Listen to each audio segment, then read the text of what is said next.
اللہ الرحمن الرحیم یا ایھا الناس انا خلقناکم من ذکر و انثی وجعلناکم شعوبا وقبائل لتعارفوا ان اکرمکم عند اللہ اتقاکم صدق اللہ العظیم۔ اللہ رب العزت نے انسانوں کو مختلف خاندانوں، مختلف قبیلوں، مختلف برادریوں میں بنایا۔ یہ اللہ رب العزت نے خود اس تقسیم کو اس سورہ حجرات کی اس آیت میں اپنی طرف منسوب فرمایا کہ یا ایھا الناس، اے لوگو، انا خلقناکم من ذکر و انثی، بے شک ہم نے تمہیں مرد اور عورت میں پیدا کیا، وجعلناکم شعوبا و قبائل، اور ہم نے تمہیں مختلف خاندانوں، مختلف قبیلوں میں بنایا، لتعارفوا، تاکہ تم ایک دوسرے کو پہچانو۔ ان اکرمکم عند اللہ اتقاکم، بے شک اللہ کے نزدیک تم میں زیادہ عزت والا وہ ہے جو تم میں سے زیادہ پرہیزگار ہے۔ آج انسان بسا اوقات اپنے آپ کو، اپنے خاندانوں کو، اپنے قبیلوں کو، اپنی برادریوں کو عزت اور ذلت کا معیار سمجھنے لگا ہے۔ یہ چیز خاص طور پر پیش آتی ہے اس وقت جب انسان رشتے کرنے لگتا ہے، خاندان سے خاندان جوڑنے لگتے ہیں، تو کئی خاندان اپنے آپ کو دوسرے خاندان والوں سے زیادہ باعزت سمجھتے ہیں۔ کوئی قبیلہ اپنے آپ کو باعزت سمجھتا ہے، کوئی برادری میں اپنے آپ کو باعزت سمجھتا ہے۔ یہ کوئی بری بات نہیں ہے کہ انسان جس قبیلے سے، جس برادری سے تعلق رکھتا ہو اس کو اچھا سمجھے۔ اچھا سمجھنا بری بات نہیں ہے، لیکن اس کی وجہ سے اپنے آپ کو عزت والا سمجھنا، دوسرے کو حقیر اور ذلیل سمجھنا، یہ بری بات ہے۔ آج انسان جب اس غلط فہمی میں مبتلا ہوتا ہے جس کی وجہ سے گھروں کے اندر، معاشرے کے اندر، کاروبار کے اندر، اپنے دفاتر اور اداروں کے اندر انسان بسا اوقات برادری کے تعصب میں مبتلا ہو جاتا ہے۔ یہ میری برادری کا ہے، اس کے ساتھ تعاون کرنا ہے۔ یہ سرائکی کا ہے تو میں نے اس کے ساتھ تعاون کرنا ہے۔ یہ چترالی ہے، میں نے اس کے ساتھ تعاون کرنا ہے۔ یہ پٹھان ہے، میں بھی پٹھان ہوں، اس کے ساتھ تعاون کرنا ہے۔ میری یہ ذات ہے، اس کی بھی یہ ذات ہے، یہ بھی ہماری برادری کا ہے۔ تو بس اوقات لوگ کاروبار میں بھی یہی کچھ شروع کر دیتے ہیں۔ کاروبار بھی اپنی برادری کے ساتھ کر لیا جائے، کوئی حرج نہیں ہے، لیکن نبی صلی اللہ علیہ وسلم نے ایک تو تعصب سے بچانے کی کوشش فرمائی۔ بعض صحابہ نے پوچھ بھی لیا کہ یا رسول اللہ صلی اللہ علیہ وسلم، ہم کبھی اپنی برادری میں، اپنے قبیلے، خاندان میں، کیونکہ عرب میں زیادہ تر قبائلی نظام تھا، فلاں فلاں قبیلے کا ہے، فلاں فلاں قبیلے کا ہے، تو کبھی کبھی ہم اپنے قبیلے اور برادریاں والوں کو ان کے ساتھ مدد کرتے ہیں، تعاون کرتے ہیں، ان کا ساتھ دیتے ہیں، تو کیا یہ تعصب ہے؟ تو اس پر نبی صلی اللہ علیہ وسلم نے فرمایا کہ نہیں، تعصب یہ نہیں ہے۔ تعصب کسی اپنے خاندان، قبیلے، برادری والے کی مدد کرنا، یہ تعصب نہیں ہے۔ تعصب یہ ہے کہ وہ اگر ظلم کر رہا ہو پھر بھی اس کا ساتھ دو، اس لیے کہ یہ میری برادری کا ہے۔ بہت بڑی غلطی ہوئی آج معاشرے کے اندر کہ یہ غلط ہے، صحیح ہے، میں نے اس کا ساتھ دینا ہے۔ یہ ظلم کر رہا ہے، کوئی برادری کا، اس کے باوجود میں نے اس کا ساتھ دینا ہے۔ صریحاً ظلم کر رہا ہے تب بھی اس کا ساتھ دینا ہے، اس لیے کہ میری برادری کا، میرے قبیلے کا ہے، میرے خاندان کا ہے۔ خاندانوں میں بھی یہ حال ہو جائے، نبی صلی اللہ علیہ وسلم نے فرمایا یہ تعصب ہے جو معاشرے کے لیے نقصان دہ ہے، کہ ایک بندہ حق پہ نہ ہو، ایک بندہ ظلم کر رہا ہو، پھر یہ بندہ صرف اپنی عزت کی خاطر اس کا ساتھ دے رہا ہے، اس کو تقویت پہنچا رہا ہے، اس کی مدد کر رہا ہے، یہ تعصب۔ اور انسان کہ یہ خاندان قبیلے برادریوں کو بالکل نہ ماننا، جیسے بسا اوقات کبھی رشتہ ہوتا ہے خاندانوں میں، کوئی لڑکی کا کوئی لڑکے والوں کا، تو ایک دوسرے سے پوچھتے ہیں بھائی آپ کی قوم کیا ہے، آپ کا خاندان کیا ہے، تو وہ کہتے ہیں دیکھیں جی آپ نے اگر مسلمان سمجھ کے شادی کرنی ہے تو کر لیں، ورنہ خاندان قبیلے برادریوں کو ہم نہیں مانتے۔ بعض لوگ یہ بھی جواب دیتے ہیں بسا اوقات کہ جی مسلمان آپ نے دیکھنا ہے، شرافت دیکھنی ہے، خاندان دیکھنا ہے، ہم لوگوں کو دیکھنا ہے، ہمارے کریکٹر کردار کو دیکھنا ہے تو ٹھیک ہے، اور اگر آپ نے خاندان دیکھ کر قوم برادری دیکھ کر شادی کرنی ہے تو ہم نہیں بتاتے، ہم مانتے ہی نہیں اس کو۔ یہ بھی غلطی ہے، یہ بھی غلطی ہے، اس لیے کہ اللہ تعالیٰ نے جو مقصد بتایا تھا اس آیت کے اندر سورہ حجرات میں، اللہ خالق ہے نا، اس نے خود کہا انا جعلناکم شعوبا وقبائل، بے شک ہم نے تمہیں مختلف خاندانوں قبیلوں میں بنایا ہے، لیکن مقصد کیا تھا؟ لتعارفوا، تاکہ تم ایک دوسرے کو پہچانو، بس۔ عزت اور ذلت معیار یہ نہیں تھا۔ غلطی یہاں ہوئی کہ انسانوں نے خاندان قبیلوں برادریوں کو عزت اور ذلت کا معیار سمجھ لیا۔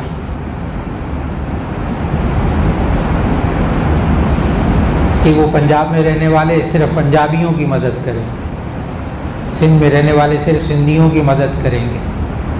یہ بس اوقات اس سیلابی کیفیت میں اور ان تمام جتنی بھی پریشانیاں آ رہی ہیں، اس میں بھی یہ چیزیں دیکھنے کو مل رہی ہیں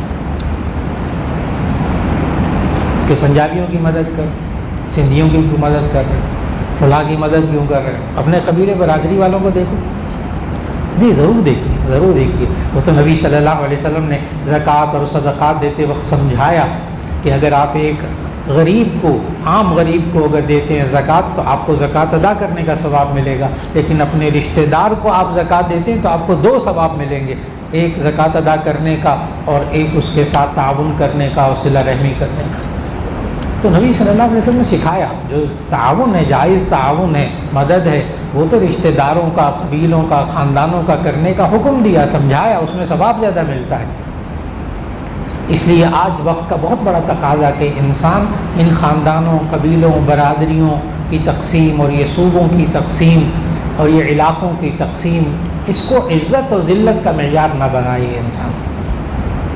عزت اور ذلت کا معیار کیا؟ اب اللہ کو بھی معلوم تھا کہ انسان کو میں خاندان، قبیلوں، برادریوں میں پیدا کروں گا، اور مقصد بھی بتایا لتعارفوا، تاکہ تم ایک دوسرے کو پہچانو۔ آپ اسے اندازہ لگائیں، اب چونکہ وہ ڈاک کا نظام ایسا نہیں رہا، لیکن میں اس کو مثال دے کر سمجھانا چاہوں گا کہ یہ خاندان، قبیلوں، ملکوں، صوبوں کی تقسیم، محلوں کی تقسیم، گلیوں کی تقسیم، مکانوں کی تقسیم، علاقوں کی تقسیم، اس کا فائدہ کیا تھا؟ تعارف کیسے تھا؟ اب بھی وہی ہے تقریباً، کہ ایک بندہ ہے، وہ کئی ارب انسان ہے دنیا میں، آپ اس ایک بندے کو خط لکھنا چاہتے ہیں، کوئی آپ نے لیٹر اس کو پہنچانا ہے، کوئی چیز پہنچانی ہے، تو آپ کیا کرتے تھے کہ جناب آپ اس کے اوپر اس کے ملک کا نام لکھتے تھے،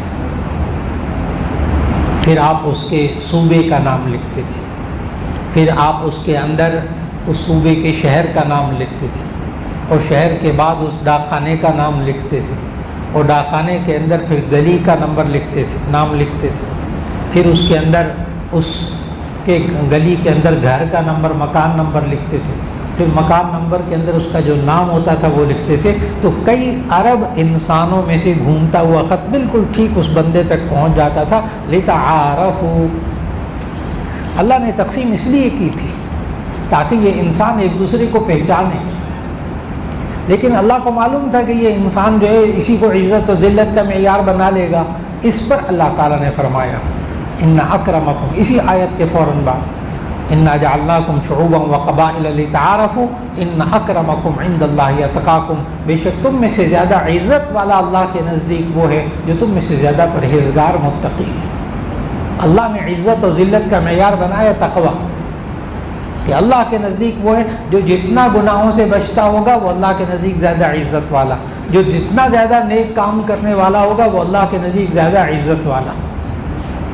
آج انسان نے عزت کو تلاش کیا پیسے کے اندر جس کے پاس پیسہ زیادہ ہوگا اس کی عزت ہوتی ہے، جس کے پاس عہدہ زیادہ ہوگا اس کے پاس زیادہ عزت ہوتی ہے، جس کے پاس مالی طور پر اسٹیٹس اس کا بہت اچھا ہوگا اس کی زیادہ عزت ہوگی، جس کے زیادہ لوگ جو ہے نا پیروکار ہوں گے، جس کے فالوور زیادہ ہوں گے وہ زیادہ عزت والا ہوگا، اور جس کو ماننے والے زیادہ ہوں گے وہ زیادہ عزت والا ہوگا، اور جس کو جناب زیادہ لوگ پڑھنے والے ہوں گے وہ زیادہ عزت والا ہوگا۔ یہ سب انسانوں نے خود عزت اور ذلت کے معیار بنائے ہیں، اللہ نے نہیں بنائے۔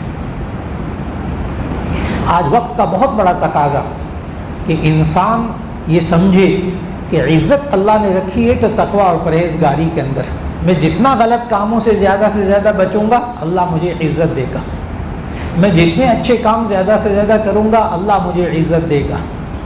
ایک تو وہ اللہ کے نزدیک عزت والی بات، اور دوسری چیز کہ یہ انسان معاشرے کے اندر رہتا ہوا جب بھی کسی کی جان، مال، عزت و آبرو کا احترام کرتا ہے اللہ تعالیٰ معاشرے میں اس کو عزت دیتا ہے۔ یہ اللہ تعالیٰ نے ایک نظام بنایا ہے۔ نبی کریم صلی اللہ علیہ وسلم نے حجۃ الوداع کے آخری خطبے کے اندر یہ اصول ہمیں سکھایا تھا۔ آج بھی یہی اصول انسان زندگی میں اپنا لے تو اللہ اس کو ضرور عزت دے گا۔ 3 چیزوں کا خیال رکھ لے۔ یہ آج انسان کہا جاتا ہے، بعض لوگ کہتے بھی ہیں فلاں انسان عزت کا بھوکا ہے، تو اس کا جواب ذہن میں رکھیے گا، ہر انسان عزت کا بھوکا ہے، ہر انسان عزت کا بھوکا ہے۔ یعنی کیا معنی؟ بھوک کا مطلب کیا؟ چاہتا ہے، بہت چاہتا ہے لوگ میری عزت کریں۔ آج اس کا نبی کریم صلی اللہ علیہ وسلم نے سنہری اصول سکھایا۔ ایک اصول اللہ نے سکھایا، اپنے اندر تقویٰ پیدا کیجیے، اللہ عزت کرے گا، اللہ کے نزدیک باعزت ہوں گے، مخلوق کے اندر بھی باعزت ہوں گے۔ اور نبی کریم صلی اللہ علیہ وسلم نے اس کے لیے 3 اصول سکھائے۔ ایک کہ ہر ایک شخص دوسرے کی جان کا احترام کرے، اس کی ذات کو اس سے تکلیف نہ پہنچے، جان کا احترام کرے، اس کو دکھ نہ پہنچائے۔ میاں بیوی ہے آپس میں، ایک دوسرے کو دکھ نہ پہنچائیں، ایک دوسرے کے اندر عزت کا، ایک احترام کا رشتہ قائم ہوتا چلا جائے گا۔ بیوی کو پتہ ہو یہ مجھے دکھ نہیں پہنچاتا، اور شوہر کو پتہ ہو یہ مجھے دکھ نہیں پہنچاتا، اور باپ کو پتہ ہو کہ یہ اولاد مجھے دکھ نہیں پہنچاتی، اس باپ کے ذہن میں ایک مقام پیدا ہوتا ہے اولاد کا۔ اسی طرح والدین اگر چاہیں کہ ہمارا مقام اپنی اولاد میں پیدا ہو تو اس کے لیے ان کو ان کی جان کا احترام کرنا ہوگا کہ ہم سے اس کو دکھ کوئی نہ پہنچے۔ آج کوئی دوست، کاروباری دوست تو سمجھتا ہے کہ یہ دوسرا دوست میری عزت کرے، یہ انسان طے کر لے کہ میں نے اس کو نقصان نہیں پہنچانا، اس کی جان کو نقصان نہیں پہنچانا۔ نمبر 2، اس کے مال کو نقصان نہیں پہنچانا۔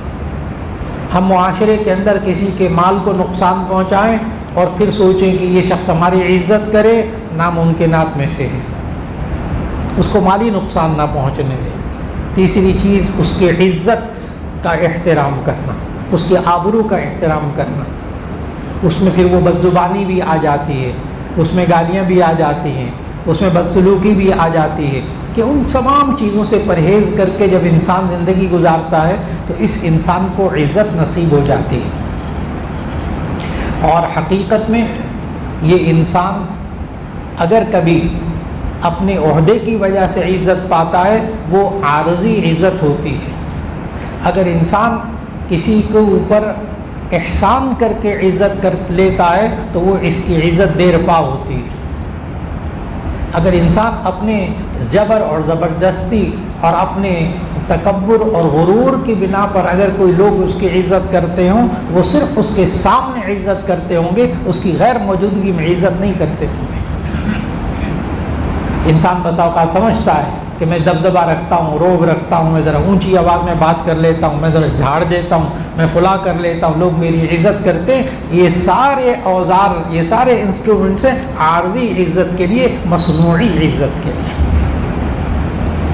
آج وقت کی بہت بڑی ضرورت ہے، وقت کی بہت بڑی ضرورت ہے کہ یہ انسان معاشرے میں رہتے ہوئے جس قدر ہو سکے اپنے آپ کو متقی رکھنے کی کوشش کرے، تقویٰ اختیار کرے، اور پھر اس کے بعد معاشرے میں رہتے ہوئے بھرپور کوشش کرے کہ میری زبان سے، میرے عمل سے دوسرے انسان کو تکلیف نہ پہنچے، نبی صلی اللہ علیہ وسلم نے مسلمان کی شان یہی بیان کی، المسلم من سلم المسلمون من لسانہ و یدہ، مسلمان وہ ہے جس کی زبان اور اس کے ہاتھ سے دوسرے مسلمان محفوظ رہیں۔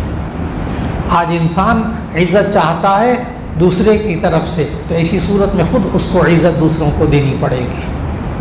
آج عزت دو اور عزت لو والا معاملہ آج بھی سمجھ میں آتا ہے، جو اللہ نے سکھایا، رسول اللہ صلی اللہ علیہ وسلم نے سکھایا۔ آج وقت کی بہت بڑی ضرورت ہو گئی۔ آج دوسرے کی رائے کا احترام کرنا، دوسرے کی رائے کا احترام کرنا، یہ دوسرے کو عزت دینا ہے۔ آج معاشرے کے اندر، گھر کے اندر آنے والا مہمان، اس کا اکرام کرنا، اس کو عزت دینا، یہ گھر کی عزت کا سبب بنتا ہے۔ آج گھر آئے ہوئے مہمانوں کے سامنے ہماری اولاد بالکل، آج نئی نسل اس بات کو بالکل نہیں سمجھتی کہ گھر آنے والے مہمان کو عزت دینے سے اللہ گھر کو عزت دیتا ہے۔ آج نئی نسل کے ذہنوں میں یہ باتیں نہیں، ہم سکھا نہیں سکے، ان کا کوئی قصور نہیں، ان کا کوئی قصور نہیں۔ آج نئی ذہن معاشرے کے، نئی نسل کے اندر معاشرے میں ذہن بن چکا ہے کہ بس میرے پاس پیسہ ہوگا تو عزت ہوگی۔ اس کے لیے انسان بہت پڑھتا ہے، بہت پڑھتا ہے، MBBS کر لیتا ہے، ڈاکٹر بن جاتا ہے، انجینئر بن جاتا ہے، پتہ نہیں کیا CPS کر لیتا ہے، بہت کچھ کر لیتا ہے، لیکن آپ کو ایک جملہ عجیب و غریب محسوس ہوگا کہ وہ معاشرتی انسان نہیں ہوتا۔ بہت بڑا ڈاکٹر ہو گیا، بہت بڑا انسان ہو گیا، بہت بڑا پروفیسر ہو گیا، بہت قابل ہو گیا، PhD کر لی، مقالے لکھ لیے، تھیسس لکھ لیے، بہت کچھ کرتا ہے، بڑی ریسرچ کر لی، لیکن معاشرتی انسان نہیں ہوتا، معاشرتی انسان نہیں ہوتا جو اللہ نے انسان کو بنایا ہے حقیقت میں۔ بس آج کی نشست کا یہی موضوع تھا کہ آج وقت کا بہت بڑا تقاضا ہے کہ ہم نئی نسل کو یہ سکھائیں کہ عزت کیسے ملتی ہے اور انسان عزت والا معاشرے میں کیسے بنتا ہے، اور ہم اپنے معاشرے کے اندر بھی، گھروں کے اندر، کاروبار کے اندر رہتے ہوئے بھی، آج وہ کاروباری ادارے، وہ ملک جن کے اندر کاروبار کے اندر دوسروں کو عزت دی جاتی ہے، دوسروں کا احترام کیا جاتا ہے، جو صاحب باہر کے ملکوں میں جاتے ہیں اور وہاں دیکھتے ہیں کہ دوسرے جب ان کو عزت دیتے ہیں تو ایسی صورت میں اللہ نے ان کے کاروبار کو کتنی ترقی دی ہوئی ہے، کتنی عزت ان کو دی ہوئی ہے، صرف اس وجہ سے کہ وہ گاہک کا احترام کر رہے ہیں۔ آج گاہک کا احترام کرنے والے تاجر بڑے کامیاب ہیں، صرف ان کو عزت دینے والے، صرف ان کو عزت دینے والے۔ اور کئی بار ایسا محسوس ہوتا ہے کہ جو دکاندار، جو تاجر حضرات عزت نہیں دے پاتے اپنے گاہک کو، بس اوقات وہ اپنی دکان کو، اپنی تجارت کو بہت بڑا نقصان پہنچا بیٹھتے ہیں۔ یہی وقت کا تقاضا ہے کہ ہم اپنے گھروں کے اندر، اداروں کے اندر، معاشرے کے اندر اپنی ذاتی بھرپور کوشش کر لیں کہ دوسرے انسان کو اپنی زبان سے، اپنے قول سے، اپنے فعل سے، اپنے عمل سے عزت دینے والے بن جائیں۔ اللہ تعالیٰ انشاءاللہ اس انسان کو بھی عزت دے گا اور معاشرے میں ایک سکون اور اعتماد کی فضا قائم ہو سکے گی۔